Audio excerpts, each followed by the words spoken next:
Salam, selamat pagi Bapak Ibu, saudara-saudara yang terkasih dalam Tuhan Yesus. Bagaimana kabar hari ini?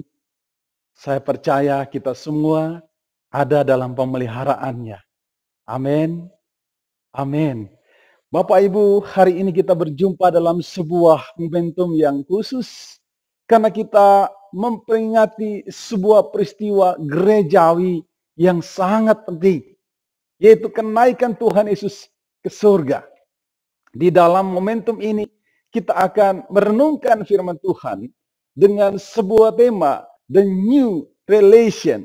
Mari kita siapkan hati kita berdoa, minta hikmah Tuhan, agar kita boleh mengerti dan menerima firman-Nya dengan benar dan penuh ucapan syukur.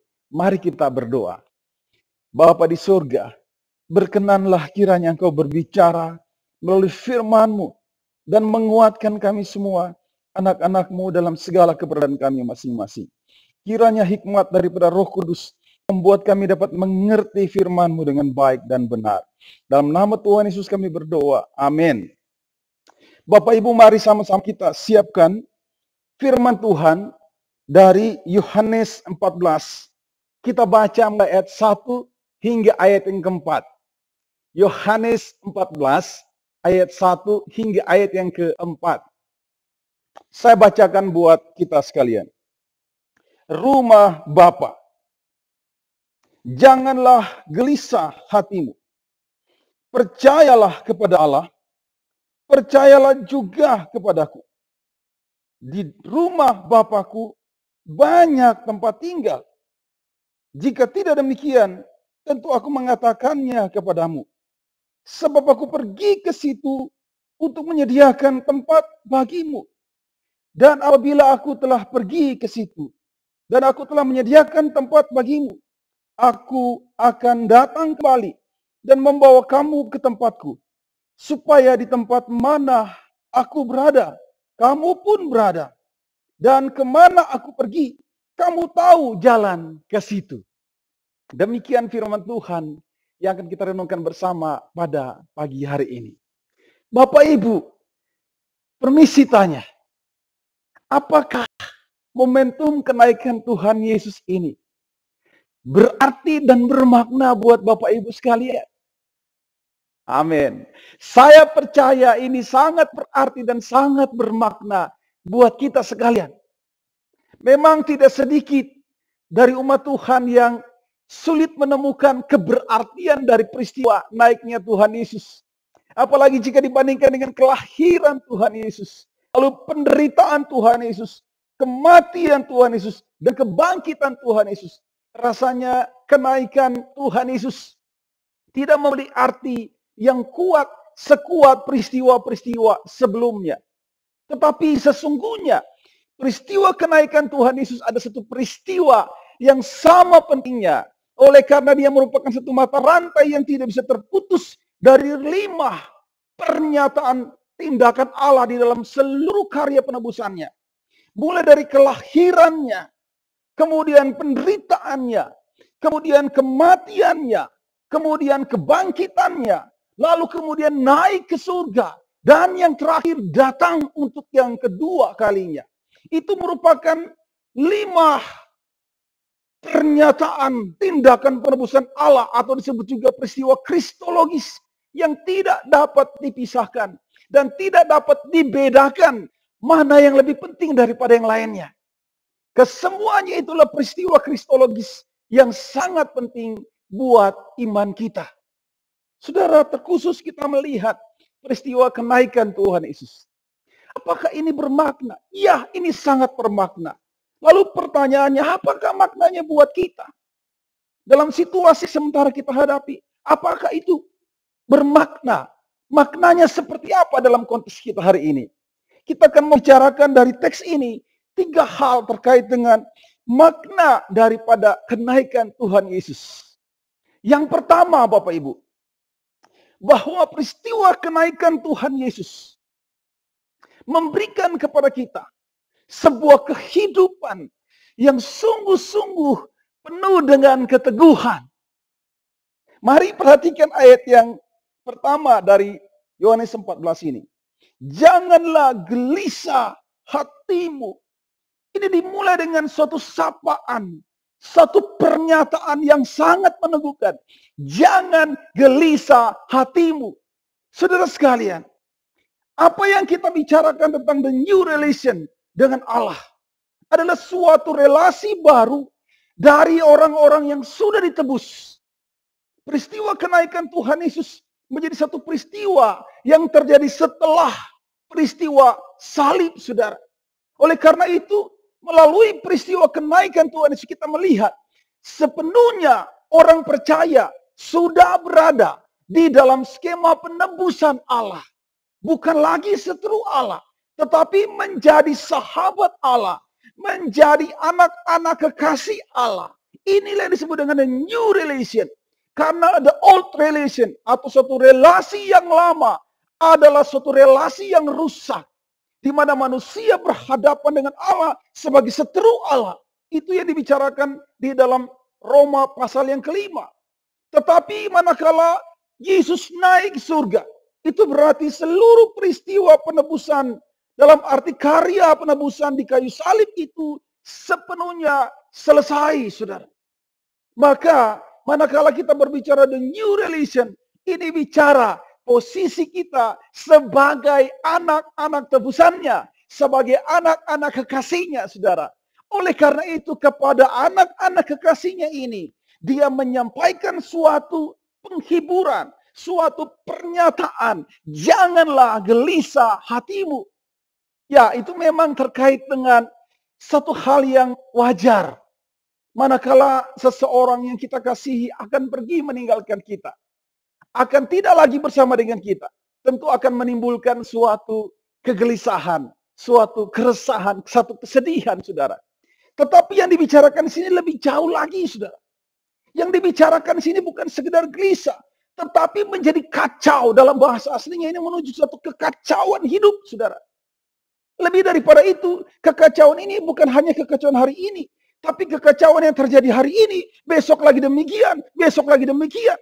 Saudara, Tuhan tidak menginginkan mereka yang dia tebus, mereka yang dia kasihi itu hidup dalam kekacauan dari hari ke hari, dari hari ke hari, kegelisahan, kekhawatiran, ketakutan dari hari ke hari. The new relation memberitahu kepada kita, seharusnya suatu relasi yang baru, yang berbasis penebusan itu, membuat kita hidup dalam ketenangan, sudah. Membuat kita hidup dalam keteguhan. Tuhan Yesus dengan tegas menyatakan, percayalah kepadaku, sebagaimana engkau percaya kepada Allah. Saudara, Tuhan Yesus memposisikan dirinya setara dengan Allah. Kenapa? Karena dia sendiri adalah Allah, saudara. Jadi dia meminta di dalam the new relation ini, oleh karena kita sudah memiliki relasi layaknya relasi Yesus kepada Bapaknya, kita sekarang memiliki relasi kepada Bapa seperti Yesus memiliki relasi kepada Bapaknya. Oleh karena itu, relasi yang sangat menguatkan Tuhan Yesus, relasi yang sangat menopang Tuhan Yesus dalam menjalani semua proses penebusan itu, juga menjadi relasi kita saat ini. Oleh karena itu dia berkata, jangan takut. Persoalannya sekarang, apakah kita sungguh menaruh percaya kepada Tuhan Yesus? Tuhan Yesus berkata, keteguhan hati itu, saudara, sangat erat kaitannya dengan seberapa kita sangat mempercayai Yesus. Saudara, ini problem kita. Ketika kita menjalani kehidupan dan kemudian mengalami kekacauan hari ini, kekacauan besok, kekacauan berikutnya, sesungguhnya problem kita karena kita kurang percaya kepada Tuhan Yesus. Saudara, firman Tuhan ini mengoreksi kita. Sungguhkah kita sudah sepenuhnya menaruh percaya kepada Tuhan Yesus? Sekiranya kita sudah menaruh percaya yang benar kepada Tuhan Yesus, apa yang Tuhan katakan? Jangan gelisah menjadi bagian dalam hidup kita. Kita tidak menjalani hidup dengan kegelisahan. Saya tidak berkata bahwa kondisi hari ini sesuatu yang gampang untuk dilewati tanpa gelisah. Saya tidak berkata seperti itu. Saya membaca analisis ekonomi. Memang situasi ekonomi hari ini demikian berat, saudara. Negara sekelas Amerika pun menghadapi ancaman kebangkrutan. Saya tahu situasi ekonomi sangat sulit, sangat berat. Ancaman kebangkrutan terjadi di mana-mana. Tetapi firman Tuhan berkata bahwa Dia mau kita percaya kepada Dia. Dia mau kita sungguh-sungguh menaruh hati kita kepada Dia. Dan melihat Dia menggenapkan rencana-rencananya dalam hidup kita. Amin, saudara. Saudara, ini sungguh sangat berdasar. Mengapa, saudara? Oleh karena kalau kita melihat firman Tuhan yang kita baca ini, saudara. Inilah percakapan Tuhan Yesus sebelum Dia itu disalibkan, saudara. Sebelum Dia mati. Sebelum Dia bangkit, saudara. Kalau saudara perhatikan, ini adalah percakapan Tuhan dengan para muridnya. Tetapi di dalamnya berisi pernyataan-pernyataan tentang kenaikan Tuhan Yesus, bahkan kembalinya Tuhan Yesus. Ketika Dia berkata, jikalau aku pergi ke situ, saudara, itu menunjuk kepada suatu pernyataan. Akan ada satu waktu Tuhan kembali dalam kemuliaannya, yaitu kenaikannya, saudara. Lalu kemudian, Dia kembali pula untuk yang kedua kali dalam kemuliaannya untuk menyatakan diri kepada semua manusia, saudara. Nah, ini adalah dua pernyataan tentang tentang kenaikan dan kedatangannya yang kedua kali, saudara. Tapi yang menarik, ini adalah sesuatu yang dibicarakan sebelum itu terjadi, saudara. Ini mau berbicara apa? Ini mau berbicara manakala Allah menyatakan diri dalam suatu rencana, maka rencananya itu sempurna, saudara. Tidak ada hal yang bisa menganulir rencana Allah. Tidak ada hal yang bisa membatalkan rencana Allah. Memang beberapa kali ada usaha agar Yesus itu tidak mati di kayu salib. Ada upaya agar Yesus itu tidak sampai ke kayu salib. Seringkali Yesus mau dijatuhkan dari tebing tinggi misalnya. Tapi Tuhan berhasil menghindarkan dan menyatakan sebab belum waktunya. Saudara, pernyataan belum waktunya beberapa kali Tuhan katakan. Itu mau menyatakan tidak ada orang yang bisa menginterupsi rencana Allah di dalam apa yang Dia hendak nyatakan, saudara. Belum waktunya menegaskan ada waktu Allah yang bisa mencegah segala sesuatu yang direncanakan itu berjalan sebagaimana mestinya, saudara. Apa ini artinya buat kita? Artinya, saudara, Tuhan mau meneguhkan kita. Ketika Dia ada rencana dalam hidup kita. Ketika Dia memiliki rencana dalam hidup kita. Saudara tahu, apapun yang terjadi tidak dapat mencegah. Tidak dapat membatalkan. Tidak dapat menganulir rencana Allah itu di dalam hidup kita, saudara. Amin, saudara. Amin, saudara. Oleh karena itu Dia berkata, jangan gelisah.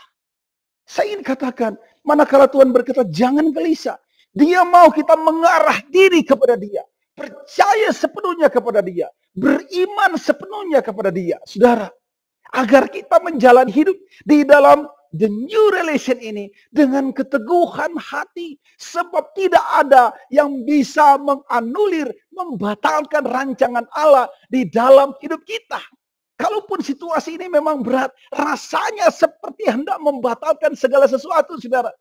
Tetapi Tuhan berkata, belum waktunya. Tidak ada hal yang bisa mencegah bagaimana Allah menyatakan rencananya yang indah di dalam hidup kita. Amin, saudara. Amin. Inilah pilar pertama dari the new relation. Bahwa kita berjalan di dalam keteguhan hati. Menghadapi segala sesuatu di dalam hidup kita. Pilar yang kedua, saudara, atau hal yang kedua dari the new relation ini adalah cara pandang kita yang positif terhadap kehidupan saat ini, saudara.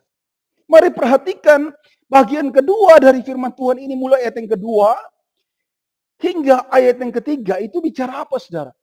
Itu bicara tentang bahwa kita itu memiliki suatu tempat. Di mana, saudara? Di surga, di dalam rumah Bapa. Saudara, ini bukan tentang kita yang memintanya. Bukan tentang kapasitas kita untuk menyediakannya. Tapi ini kehendak Allah. Dia sendiri yang hendak menyatakannya. Dan itu dalam kapasitas dia untuk menyediakan bagi kita. Oleh karena itu kita sangat bersyukur saudara. Bahwa Tuhan menegaskan kita memiliki tempat di surga. Amin saudara. Amin saudara. Inilah kekuatan iman percaya kita. Inilah keteguhan yang begitu kokoh dari iman percaya kita. Bahwa kita memiliki tempat di surga saudara. Dan kalau saudara melihat saudara ya. Kalau saudara melihat ya. Caranya Yesus berbicara atau caranya teks ini mengisahkan bagian itu saudara. Itu menegaskan betapa istimewanya orang-orang tebusannya saudara. Kenapa demikian? Karena dia berbicara tentang menyediakan tempat. Saya ingin bertanya kepada saudara. Siapa yang membuat saudara harus bergegas menyediakan tempat? Tentunya bukan tempat biasa-biasa saja. Tapi sebuah tempat yang istimewa. Siapa saudara? Pasti orang itu adalah orang yang istimewa, bukan? Saya percaya demikian. Maka bagian ini mau berbicara betapa istimewanya orang-orang tebusan itu di hadapan Tuhan. Dalam pandangan mata Tuhan. Sadarkah kita bahwa ini serius? Allah memandang kita dalam satu cara pandang yang istimewa. Oleh karena itu dia menyiapkan tempat buat kita saudara. Haleluya. Ini meneguhkan, ini menguatkan iman percaya kita. Tapi poin saya adalah, ini yang paling penting. Kehidupan yang kita miliki. Bukan hanya kehidupan hari ini. Tapi kehidupan yang kita miliki adalah kehidupan yang tidak akan pernah berakhir. Tempat berbicara bahwa kita memiliki suatu keberadaan hidup baik di sini maupun di sana, saudara. Oleh karena itu, ini memberi cara pandang dari kita terhadap hidup ini dengan cara yang positif. Kita tidak memandang hidup ini dalam segala keadaan yang sangat-sangat berat, bahkan berisiko membuat kita harus meninggalkan kehidupan di sini dengan cara negatif. Kenapa? Karena Tuhan menggunakan suatu pernyataan yang bukan saja meneguhkan kita, tapi memberi kita cara pandang yang positif.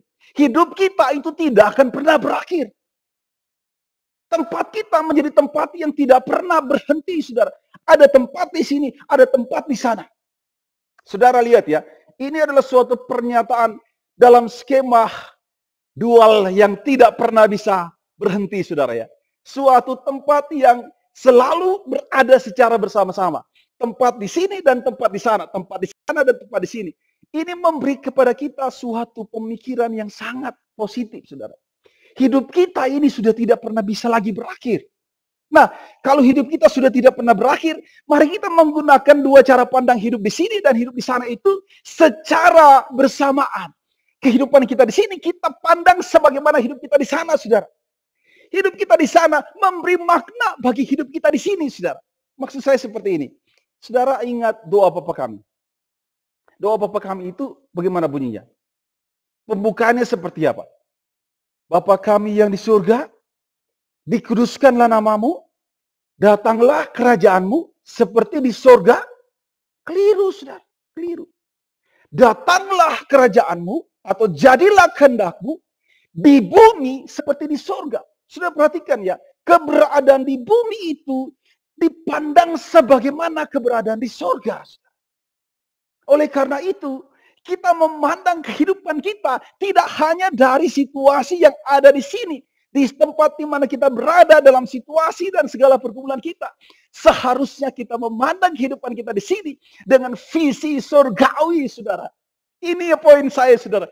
Kita memandang kehidupan kita di sini dengan visi surgawi.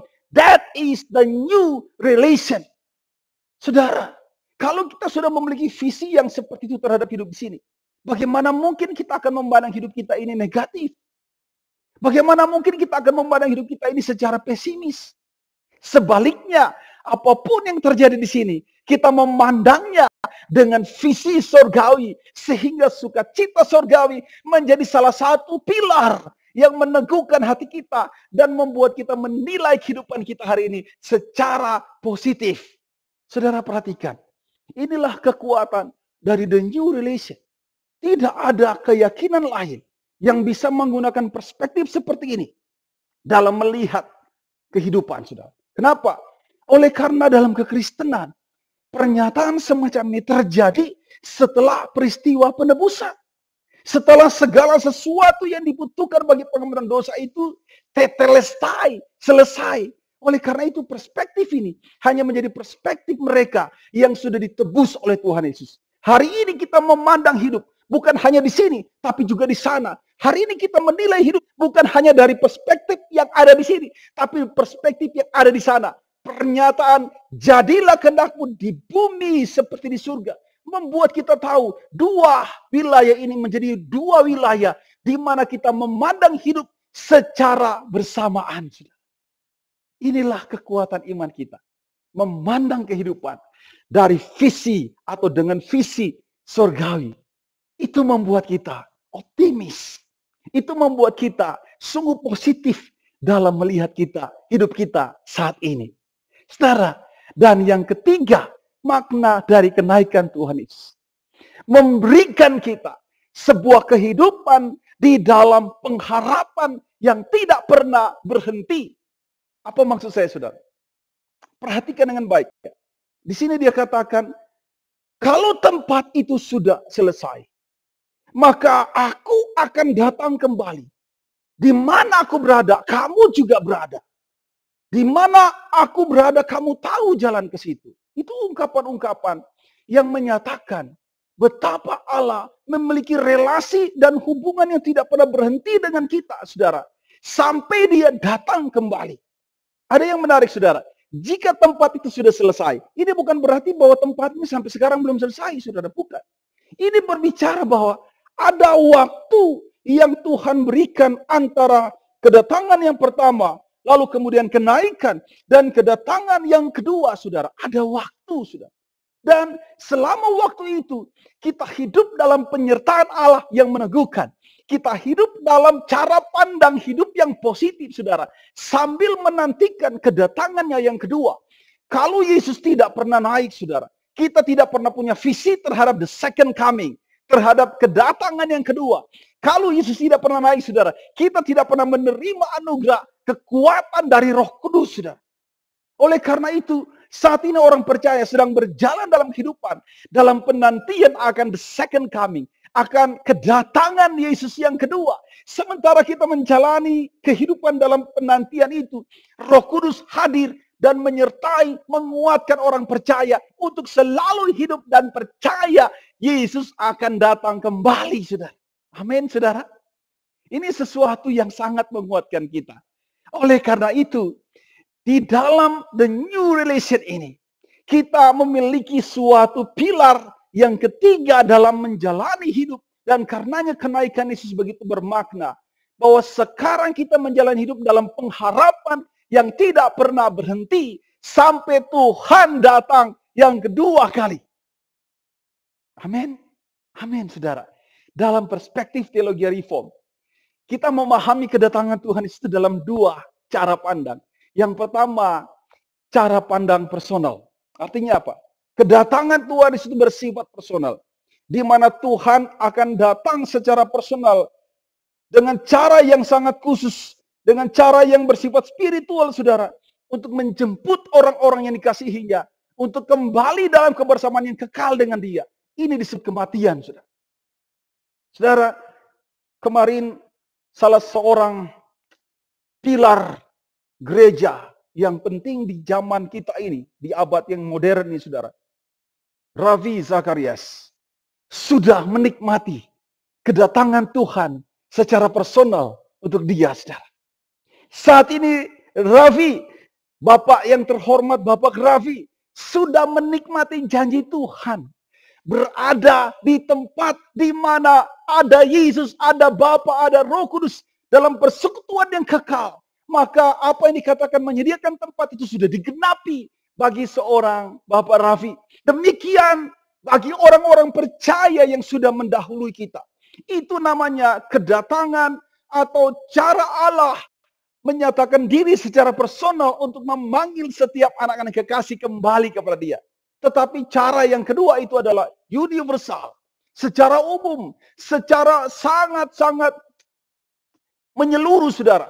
Ini kedatangan yang sangat spektakuler. Semua mata memandang, menyaksikan kedatangan Sang Anak Manusia. Tetapi itu dalam pengertian yang lebih jauh, saudara. Kita tidak tahu juga kapan waktunya. Sama dengan kedatangan yang sifatnya personal. Kita tidak tahu kapan waktunya. Tetapi yang pasti dia akan datang. Nah ini, saudara, sesuatu yang sangat berbeda. Karena dia datang menjemput kita ke tempat yang sudah dia siapkan buat kita.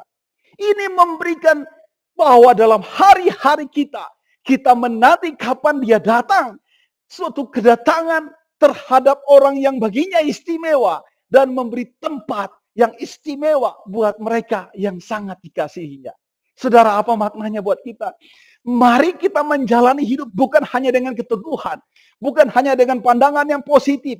Tapi dengan pengharapan yang tidak pernah berhenti. Bahwa Yesus akan datang. Kedatangannya untuk apa, saudara? Menyatakan diri dan memberi tempat yang sangat istimewa buat orang-orang yang dikasihinya.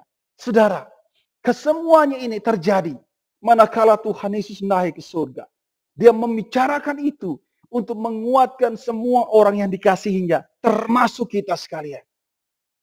Saya sekali lagi tidak dapat berkata, situasi ini mudah dilewati. Situasi ini bisa kita tutup mata untuk menjalaninya. Tidak, saudara. Tetapi melalui firman Tuhan hari ini, dengan sebuah tema yang sangat indah, The New Relation. Saya mengajak kita melalui firman Tuhan agar menjalani hidup kita hari ini dengan keteguhan. Menjalani hidup kita hari ini dengan cara pandang yang positif. Dengan visi surgawi. Menjalani kehidupan kita hari ini dengan pengharapan yang pasti. Pengharapan yang sangat menghiburkan, sangat meneguhkan. Bahwa akan waktunya tiba yang kita kasihi itu. Yang kita sangat cintai dan begitu mengasihi dan mencintai kita. Tuhan Yesus akan datang yang kedua kalinya. Entahkah itu dalam pengertian personal. Atau yang sungguh-sungguh nyata, yaitu universal. Datang yang kedua kalinya ke dunia ini. Untuk menyatakan diri dan membawa semua orang dikasihinya ke tempat yang begitu istimewa. Itu adalah sesuatu yang kita tidak tahu. Tetapi yang pasti dia datang. Dan karenanya kita memiliki pengharapan bahwa dia Allah yang selalu memikirkan kita dan menyediakan yang terbaik buat kita. Amin, saudara. Amin. Kiranya firman Tuhan ini akan menguatkan dan meneguhkan kita dalam menjalani hidup kita hari ini dalam situasi yang memang masih kita hadapi saat ini sampai Tuhan memulihkan semuanya dengan baik. Terpuji nama Tuhan. Haleluya. Amin. Mari kita berdoa.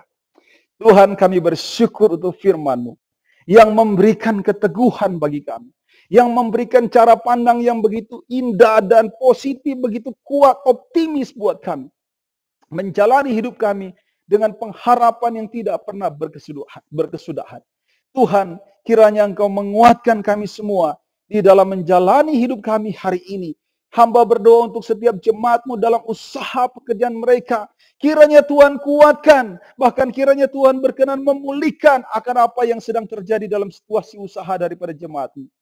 Kami juga berdoa Tuhan untuk segala usaha dari pemerintah atau para ilmuwan dimanapun untuk menemukan vaksin bagi virus ini Tuhan. Kiranya Tuhan memberi hikmat agar mereka boleh menemukan apa yang terbaik untuk dapat mengatasi pandemi ini Tuhan. Kami menyerahkan seluruh ini dalam pertolongan Tuhan. Demikian kami berdoa untuk setiap jemaat Tuhan dalam kelemahan tubuh. Khususnya Ci Inga yang hari ini barangkali masih dalam perawatan karena DB Tuhan. Kiranya Tuhan berkenan menyembuhkan, memulihkan dia sehat sempurna seperti sebelumnya. Dan kami selalu melihat campur tangan Tuhan yang ajaib dalam hidup kami semua. Terima kasih Tuhan. Demikian kami sudah berdoa dan menyerahkan setiap pokok doa kami ini di dalam nama Tuhan Yesus. Haleluya, haleluya. Amin. Selamat merayakan hari kenaikan Tuhan Yesus. Tuhan memberkati, menyertai kita sekalian. Shalom.